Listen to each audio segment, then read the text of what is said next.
Well, the start of the Bisbee school year is underway, and safety is a top priority for parents when they send their kids off to school.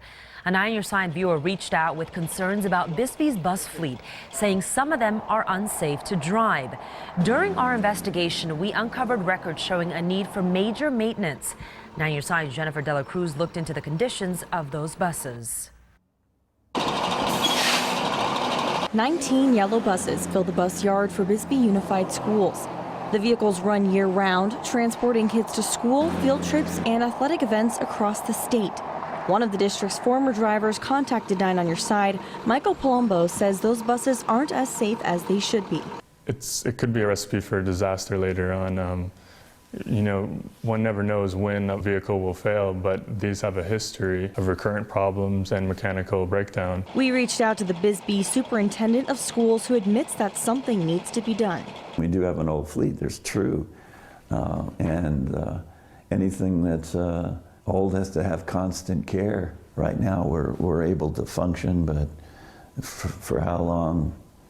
Yeah, it's hard to say. According to Jim Phillips, the district's tight budget constraints keep them from buying new buses. The transportation director says they stick to strict guidelines to keep their buses in working order. The bus cannot, if it's a major write-up, power steering, broken glass, things of that nature, the bus cannot go out until it's repaired.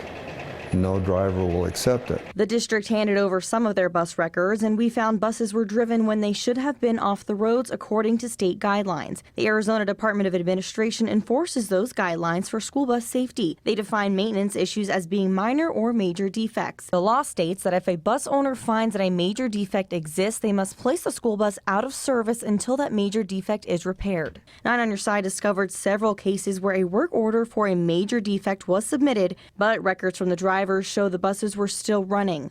This work order was turned in on February 9th, complaining about issues with power steering, noting that the wheel had a lot of play. So he was driving down the road, the bus quit, he didn't have power steering, and that's a creepy feeling. It's listed as a major defect, but records show the bus was still driven for the remainder of the school week before it was fixed. Other work orders show broken headlights, clearance lights, all on the road without repair. A clear violation of the state mandate for bus safety. A report for air leaking from the brakes was submitted on December 1st of 2014, but wasn't fixed until nearly 4 months later. Brake issues are considered major. Once again, driving records show the bus was still on the road. I've driven buses that have had leaks into the air brake system, sort of like internal bleeding for the bus. They knew about the issue, it was put on the road. 9 on Your Side showed the maintenance records to some school bus mechanics in town. They didn't want to be on camera, but they said the buses should not have been driven after experiencing any of those issues. We've had issues with our special ed bus. It had brake failure 2 times that I can attest to. I heard it had a couple more instances where the driver put his foot on the brake pedal and didn't stop. The school district does have a limited number of spare buses and tries to keep them on the road as much as possible. They keep some older buses on hand to get parts from when needed. We're dealing with older buses, but we are paying the price. The transportation department runs on $400,000 a year.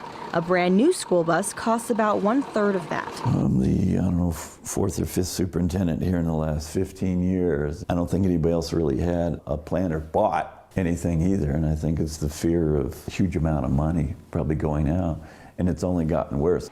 The district had been using a part-time retired mechanic to work on their fleet over this past school year. They had an opening posted for a full-time mechanic since February of this year. And Jim Phillips, the school superintendent, told us on the phone this afternoon they believe their buses have been safe and are now safe for their students to ride in.